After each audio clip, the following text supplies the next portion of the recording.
জামাতকে যদি পছন্দ করে কোনো দেশ, এটা করবে একমাত্র বিজেপি।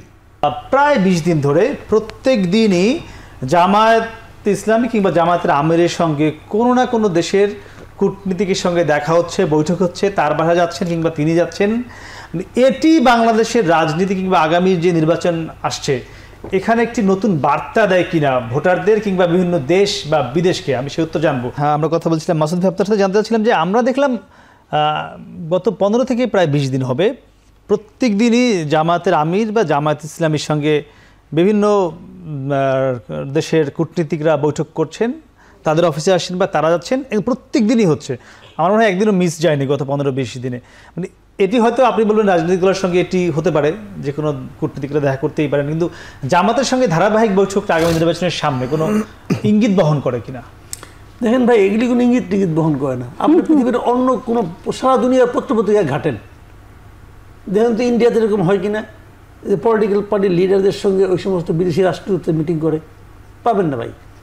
এটা হলো কি আমাদের দেশে, অন্য দেশে হয় না, এই জন্য তো ইঙ্গিত বহন করার কথা। ইঙ্গিত বহন করে না আমাদের এগুলি করলে পরে আমাদের মিডিয়াগুলো খুব পাত্তা দেয়, মিডিয়ার সামনে ওরাও আসতে চায়, ওই যে সাদা চামড়া কালা চামড়া সবাই আসতে চায়। এটা দেখে আরো গুরুত্ব, এদেরকে ওদের দেশেও কেউ চিনে নাকি এই সমস্ত ইয়েদেরকে আর রাষ্ট্রদূতদেরকে? এখানে এসে মিডিয়াগুলো পাত্তা দেয়, নিউজ টিউজ করে, এরা খুব এনজয় করে যে আইসি এক দেশে সবাই দেশ আলাপ করলে পরে ছবি তুলে। এখন তোলার জন্য বিএনপি আছে, জামাত আছে, এর তো বড় দল তো এইগুলি সম্ভাব্য ক্ষমতা যাওয়ার এরাই আলোচনায় আছে।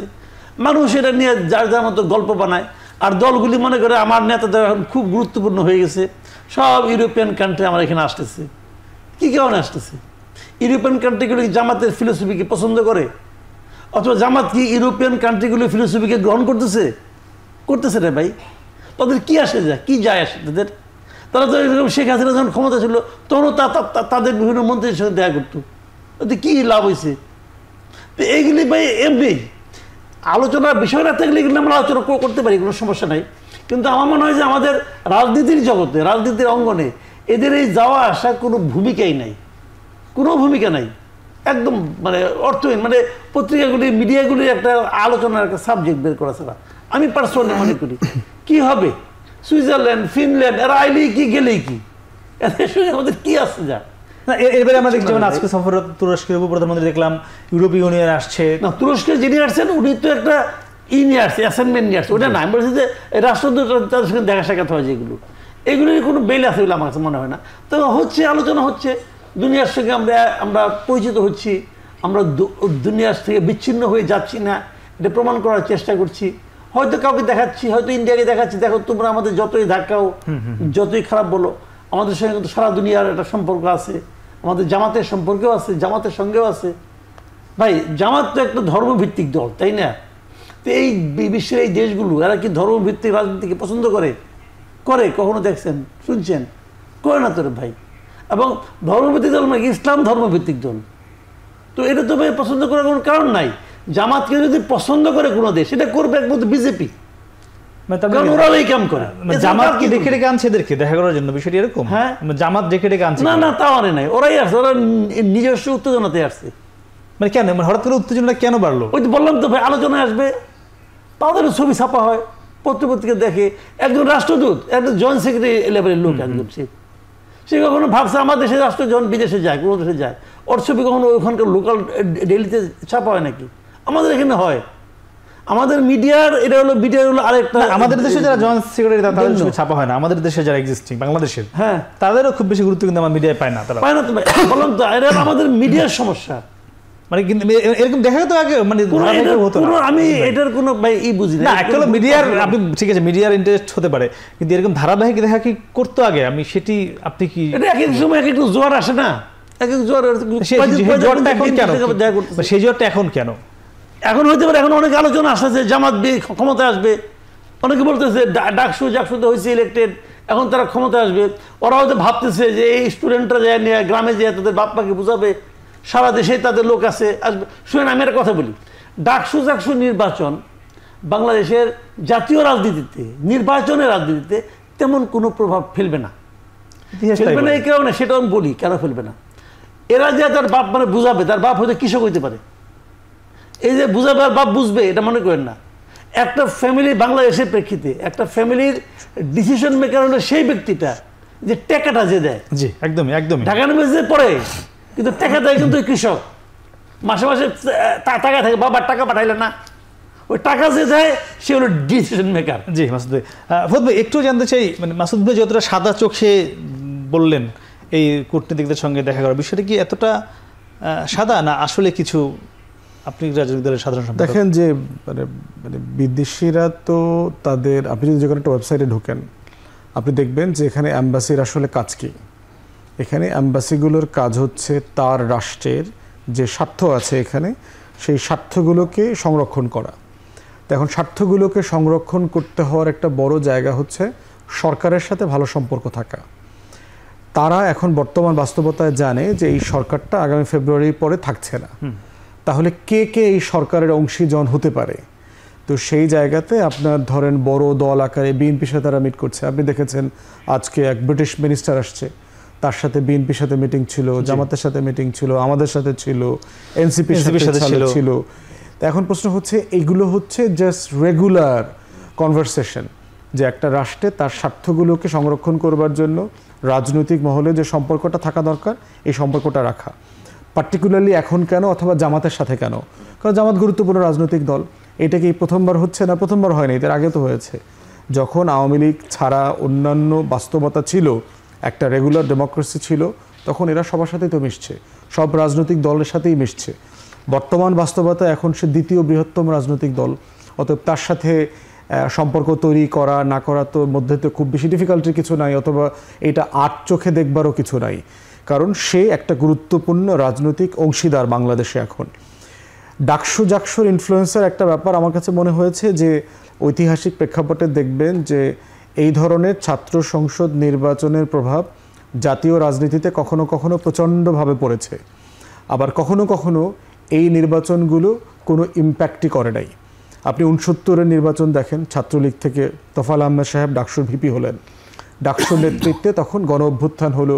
70-এর নির্বাচনে পূর্ব পাকিস্তান আওয়ামী লীগের নির্বাচনে জেতা, 71-এর যুদ্ধ হওয়া, একটা প্রচণ্ড রকম ছাত্র সমাজের মধ্যে ইনফ্লুয়েন্সটা কাজ করেছে।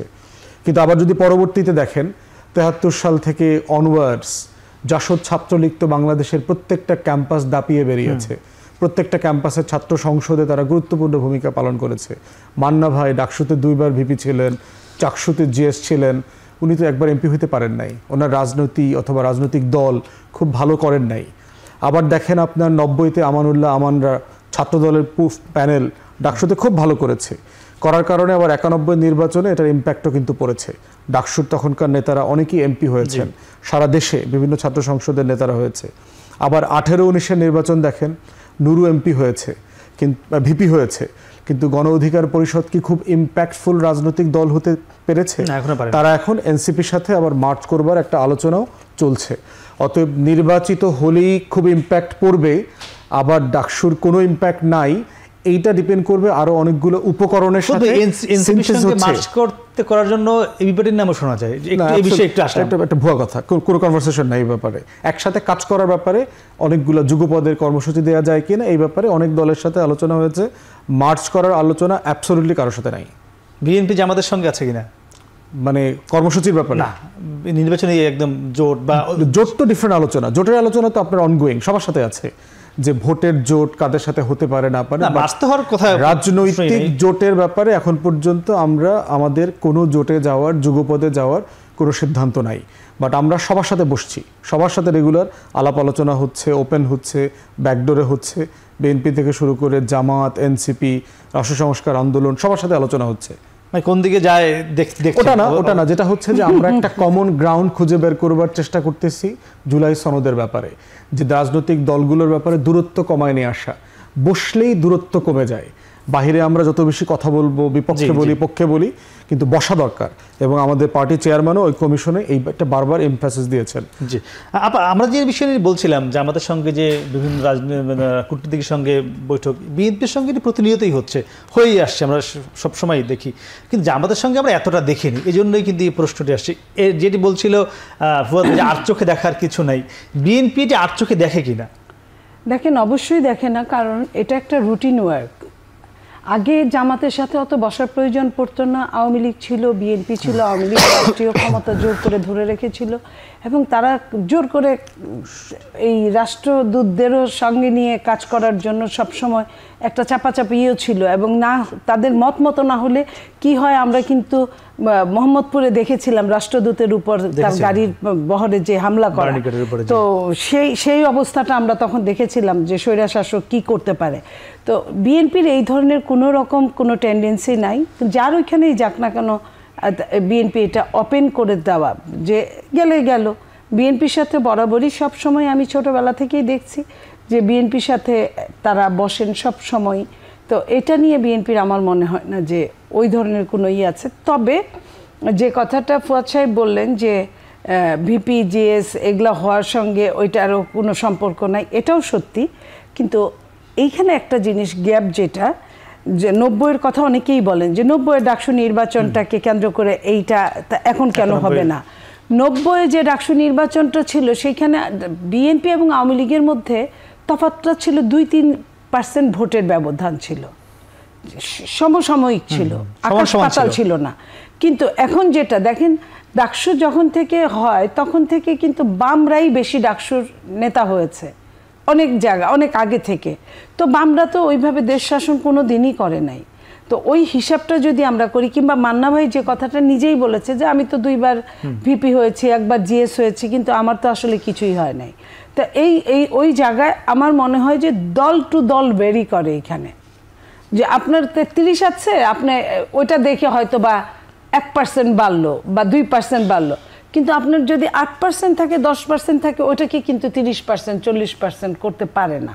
এটা হয় না, আমার কাছে এটাই মনে হয় মোটা দাগে এটার প্রভাব ওদিকে যাবে না, অতটা যাবে না। আপা একটু আপনার কাছে আবার জানতে চাইবো যে গণভোট নিয়ে একটু আপনি জানেন যে আমরা দেখেছিলাম বিএনপি গণভোটের সাথে ছিলই না, চাচ্ছিলই না, এখন আস্তে আস্তে গণভোটের দিকে এসছে। সর্বশেষ সালাউদ্দিন আহমেদ যেটা আজকেও বলেছেন যে নির্বাচনের দিন একই সঙ্গে গণভোট হতে পারে, জাতীয় নির্বাচনের সঙ্গে জুলাই সনদ নিয়ে গণভোটও হতে পারে। আবার কেউ কেউ বলছেন আগে সাংবিধানিকভাবে জুলাই সনদটি হোক, অন্যান্য দলগুলো বলছে। তো যদি গণভোট নির্বাচনের দিন হতে পারে তাহলে আগে হলে সংকট মানে সমস্যাটি কোথায়? দেখেন এটা আগে হওয়ার মধ্যে এইরকম যেটা নির্বাচনের টাইম আছে কত 3-4 মাস, 3-4 মাস। গণভোট সম্পর্কে অনেকে ওয়াকিবহাল না, গণভোট হয়েছে অনেক বছর আগে যখন রাষ্ট্রপতিকে নিয়ে হয়েছে। তো এটা এক না, এটা জুলাই সনদ। সেকেন্ড থিং হলো যে আপনার নির্বাচনের দিনই যদি হয় তাহলে আপনার এক খরচেই প্রায় হয়ে যাচ্ছে। খরচটাও কিন্তু একটা ব্যাপার। 1 বছর আগে আপনার একটা নির্বাচন হয়েছে, 1.5 বছর আগে আবার আরেকটা জাতীয় নির্বাচন হচ্ছে, সেটার সঙ্গে আবার গণভোট যদি আপনি আলাদা করেন, প্রায় সব খরচ একমাত্র ব্যালট পেপার ছাড়া, ব্যালট পেপারও একই খরচ, একটা এমপি ইলেকশনে একটা ব্যালট পেপারই থাকে। সেইখানে আপনার এখানে 2টা ব্যালট পেপার হয়তো দেওয়া হবে একদিনে হলে, এছাড়া কিন্তু সমস্ত অফিসিয়াল স্টাফ বলেন, পুলিং এজেন্ট বলেন, পুলিং অফিসার বলেন, সব কিন্তু এটা একটা কারণ। আরেকটা কারণ সময়ের অত্যন্ত অভাব। এটা এমন যদি হতো 2 বছর পরে নির্বাচন তাহলে এর মধ্যে এটা করে ফেলা যেত, যেহেতু 1-2 মাসের ব্যাপার, এটা এমন কিছু না। আর এটা ইম্প্যাক্টও তো পড়বে না, একই দিনে কাউন্ট হবে এমপি ইলেকশনের ভোটটা, একই সময় কাউন্ট হবে আপনার জুলাই সনদের ভোটটা। তাহলে কাউন্ট যদি হয়, এমপিরা তো ওই মুহূর্তেই তার উপর এমবার্গো বা খবরদারি করতে পারবে না, কারণ এমপি হতেও গেজেট হতেও কিন্তু 2-3 দিনের ব্যাপার থাকে। তাহলে আপনার এটা হলে সমস্যাটা কোথায়? এটা তো সিম্পল ব্যাপার। আপনি যে কথাটা বলছেন, বিএনপি তো রাজি ছিল না, বিএনপি জনগণ নিয়ে কাজ করে বিধায় আপনি দেখেন 96-তেও বিএনপি কিন্তু তত্ত্বাবধায়কে রাজি ছিল না, কিন্তু জনগণ যখন চেয়েছে তখন বিএনপি জনগণের প্রতি শ্রদ্ধাশীল হয়েছে। ঠিক একই অবস্থায় বিএনপি এই জুলাই সনদটা জনগণের মানে জনগণ তো চায় না, এখানে জনগণকে যারা প্রতিনিধিত্ব করে বিভিন্ন রাজনৈতিক দলরা, সব রাজনৈতিক দলরা যেহেতু ম্যাক্সিমাম রাজনৈতিক দলরা এটার ভোটটা চেয়েছে, বিএনপির সঙ্গে সঙ্গে স্বীকার করেছে। বিএনপি প্রথমে আগেই হোক সেক্ষেত্রে স্বীকার করে নেবেন, সেক্ষেত্রে স্বীকার করাটা ঠিক হবে না। এই কারণে আমি বলছি সময় এবং অর্থ দুইটাই। বাংলাদেশে অর্থ কতটুকু আছে আপনিও জানেন, আমিও জানি।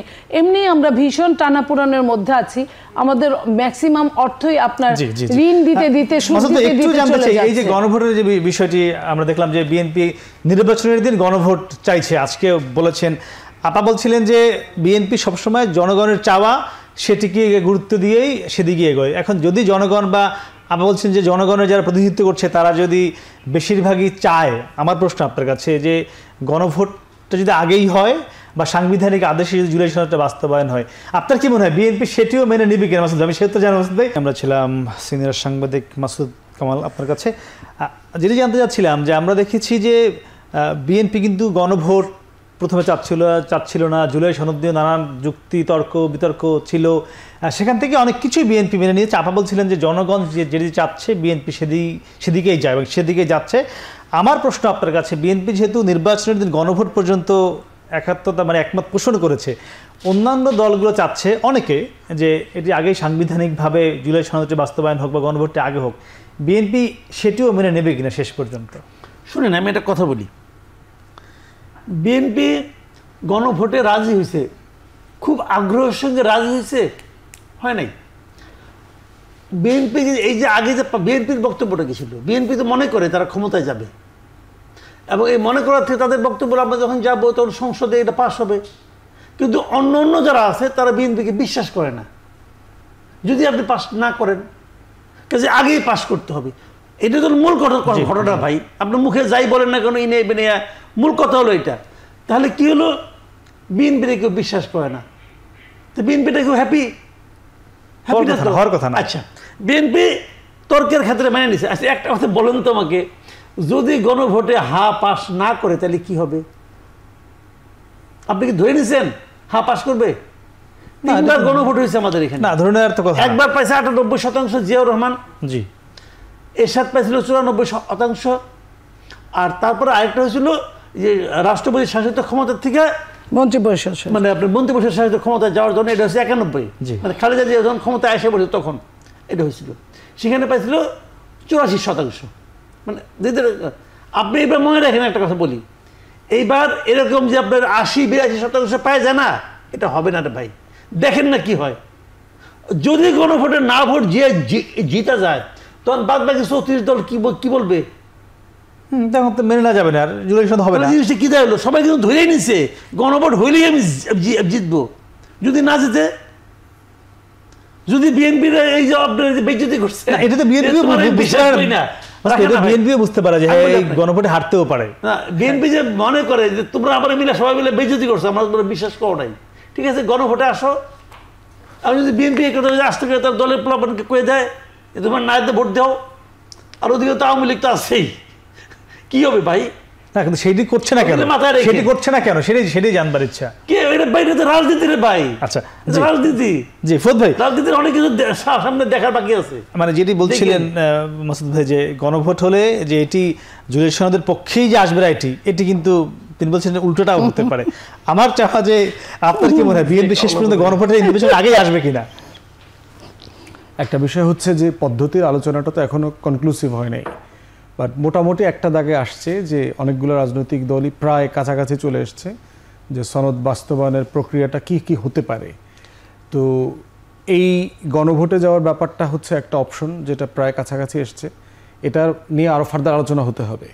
কারণ গণভোটে বিএনপির যে প্রস্তাবনাটা, এই প্রস্তাবনাটা হচ্ছে আরেকটা গণভোট পরবর্তীতে হবে, সেই রকম একটা জায়গা কানেক্ট করে এই গণভোটের আয়োজন করা হচ্ছে, যে তারা আগামী দিনে সংশোধনীগুলো করবে কি করবে না, জুলাই সনদে সংবিধানে হাত দেবে কি দেবে না, এরকম একটা জায়গা আছে। এগুলো সবই এখন জনগণের কাছে প্রস্তাব আকারে পাশ করে নেওয়া হবে এবং সেটার আলোকে সংবিধান বানানো হবে, ব্যাপারটা এরকম না। তো এই জন্য হচ্ছে যে বিএনপি যে প্রস্তাবনাটা দিয়েছে গণভোটের পক্ষে আসছে, এই পক্ষে আসাটা এখনও কনক্লুসিভ না, এই পক্ষে আসাটার মাত্রাগত কিন্তু আবার ভিন্ন মত আছে। অতএব সেই জায়গাটা আমার মনে হয় যে ফার্দার আলোচনা হওয়া দরকার, বাট এটা এখন একটা প্রোগ্রেস। আমরা আরও অনেকটুকু এগিয়ে গেছি যে বাস্তবায়নের প্রক্রিয়া নিয়ে কথা বলার জায়গাতে। সপ্তাহ 1-2 দিন পরে আবার সবাই বসছে, আমার বিশ্বাস যে একটা সমাধানের দিকে আমরা চলে যাব। কি মনে মানে ভোটের আগেই কিছু সমাধান আসবে জুলাই সনদ নিয়ে, ফেব্রুয়ারির আগেই? মানে জুলাই সনদ নিয়ে তো মোটা দাগে আমরা এখন একমত, নোট অফ ডিসেন্ট সহ যেখানে এসছে। একমাত্র শুনছি আজকে কয়েক মাস ধরে, কিন্তু একমাত্র শেষ পর্যন্ত হচ্ছে না, বাস্তবায়নের প্রক্রিয়াতে আটকে গেছি। বাস্তবায়নের প্রক্রিয়াতে আটকে গেছি। এখন আমি বরাবরই আশাবাদী মানুষ আর কি, কারণ ঐকমত্য কমিশনের শুরুর দিকে আমরা যেখানে ছিলাম আর এখন 3 মাস 4 মাস 6 মাস পরে যেখানে এসে দাঁড়িয়েছি, সেটা আসলে অনেক জায়গা আমরা আসলে একমত হয়ে এগিয়েছি। বাংলাদেশের রাজনৈতিক ইতিহাসে এই রকম একটা লম্বা সময় দেশ নিয়ে আলোচনা করে একমত হওয়াটা খুব সহজ কাজ না আমাদের রাজনৈতিক হিস্ট্রিতে। অতএব এই পলিটিক্যাল কালচারটা শুরু হয়েছে, এটা চলতে দেওয়া দরকার। এই কনভারসেশন, প্রেশার, কালেকটিভ সম্মতি অর্জন করা, এটার ব্যাপারে আমাদের ইতিবাচক থাকার আমি পক্ষে আর কি। জি, মনিব আপনার মাধ্যমে শেষ করতে চাই। মাসুদ ভাই একদিকে বললেন যে গণভোট নিয়ে আপনাদেরকে আশার বাণী শোনালেন, আবার বললেন যে বিএনপিকে মানুষ বিশ্বাস করে না, দলগুলো বিশ্বাস করে না। এই বিশ্বাস আপনারা ফিরিয়ে আনতে পারবেন কিনা? দেখেন, এটা ফিরিয়ে আনার, বাংলাদেশের রাজনীতি যত অস্থিতিশীল যে অবস্থার মধ্যে দাঁড়িয়ে আছে, বিএনপি কেন কেউ কাউকে বিশ্বাস করে না, এখানে কেউ কাউকে বিশ্বাস করে না। এই কথাটাই আমাদের, এই বিশ্বাসটা ফিরিয়ে আনতে পারলে বাংলাদেশের গণতন্ত্র সুদূর প্রসারী হতো, বাংলাদেশের গণতন্ত্র একটা সফলতার মুখ দেখত। বাংলাদেশের গণতন্ত্রকে বলা হতো না যে আতুর ঘরেই এটা মৃত্যুর মুখোমুখি, আইসিইউতে আছে। এটা সবার ক্ষেত্রেই একই ব্যাপারগুলা প্রযোজ্য। আপনার আওয়ামী লীগ হলেও কেউ বিশ্বাস করতো না, জামাত হলেও কেউ বিশ্বাস করতো না, জামাতকে তো আরও করতো না স্বাধীনতা বিরোধী শক্তি হিসেবে। সো বামরা তো কখনো আসতেই পারে না। ওনারা নতুন দল করেছেন, আস্তে ধীরে ওই পর্যন্ত এখনো জনপ্রিয়তা পায় নাই। যাদেরকে জনপ্রিয়তা আছে, বড় দল, তাদের কাউকেই কেউ বিশ্বাস করে না। এই বিশ্বাসটা থাকা উচিত যে ওই শরৎচন্দ্র বলছেন না, বিশ্বাস করিয়া সংসারে নারীর চরিত্রে ঠকাও ভালো, কিন্তু অবিশ্বাস করিয়া পাপের ভাগী হওয়া ভালো না। আমি ওই জায়গায় বলতে চাই, ওই জায়গাটা নারীর জায়গায় যদি রাজনৈতিক দলগুলোর ঢুকায় দেওয়া যায়, বাংলাদেশে কিছুটা উন্নত হতো, কিছুটা ডেভেলপ আসতো। এটা মাসুদ কামাল সাহেব যেটা বলছে, এটা তো সত্যি কথা। আমি যখন জানবো আপনারা তিনজনের কেউ আমাকে বিশ্বাস করেন না, আমি আপনাদের যে সবসময় সুখের কারণ হব তার কোনো কারণ আছে। আমিও তো মানুষ, আমার ভেতরেও তো অনেক রহস্য বাসা বাঁধে। সো আমাকে আপনি সমস্যার মধ্যে ফেলে জর্জরিত করে আপনি একটা জিনিস জোর করে আদায় করে নেবেন, আমিও সুযোগ পেলে তো এটা আমিও আটকায় রাখার চেষ্টা করব। এই জায়গাটা থেকে প্রত্যেকের সরে আসা উচিত। প্রত্যেকটা দলের মনে করা উচিত আমি কিছুদিন তাকে বিশ্বাস করে দেখি, একটা টার্মই তো। আর এমন না যে ওই দলগুলা যে কালকেই ক্ষমতায় যাচ্ছে, তা না। তারা কেন কি স্বার্থ নিয়ে এই কথার চিন্তা করে যে বড় দল যেটা বলছে ওটার বিপক্ষে আমার অবস্থান নিতে হবে। এই অবস্থান নেওয়ার জন্য তার চেয়ে বরং বুঝে শুনে একটা কথা বললে, যেমন ধরেন 1 মাস আগে নির্বাচন না, ওই দিনই নির্বাচন। আমি যখন যে কথাটা আমি বললাম, বিএনপি কিন্তু আমাকে বলে নাই যে খরচ এইখানে ব্যাপার, এইখানে একদিনের একটা অনেক কিছুর একটা ব্যাপার। এটা আমি আমার নিজে থেকে আমার মাথায় যেটুকু বুদ্ধি ওইখান দিয়ে বললাম। তাদের কি বুদ্ধি নাই? অন্য দলগুলোর অবশ্যই আছে। আবার সেই বুদ্ধি অনুযায়ী বিএনপি অন্যান্য দলকে বিশ্বাস করে কিনা, একদম 10 সেকেন্ডে। বিএনপি অবশ্যই বিশ্বাস করে বলেই বিএনপি উদারপন্থী একটা দলে, মধ্যপন্থী একটা দলে পরিণত হয়েছে। বিএনপি যেটা বলে, বিএনপি কি জামাতকে 17 বছর বিশ্বাস করে না? আপনি বলেন, কত রকম কিছুই তো ঝড়ঝাপটা বিএনপির উপর দিয়ে গেছে। জামাতকে কি 17 বছরে ছেড়েছে? অথচ জামাত যদি এত অফার পেত, জামাত তো ভিতরে ভিতরে আওয়ামী লীগের সঙ্গে মিলেই গিয়েছিল ভিতরে, এখন যেটা বোঝা যায়। তাহলে বিএনপি তো তা করে নাই, বিএনপি তো ভিতরে আওয়ামী লীগের সঙ্গে মিশে নাই, সবাইকে নিয়ে চলেছে।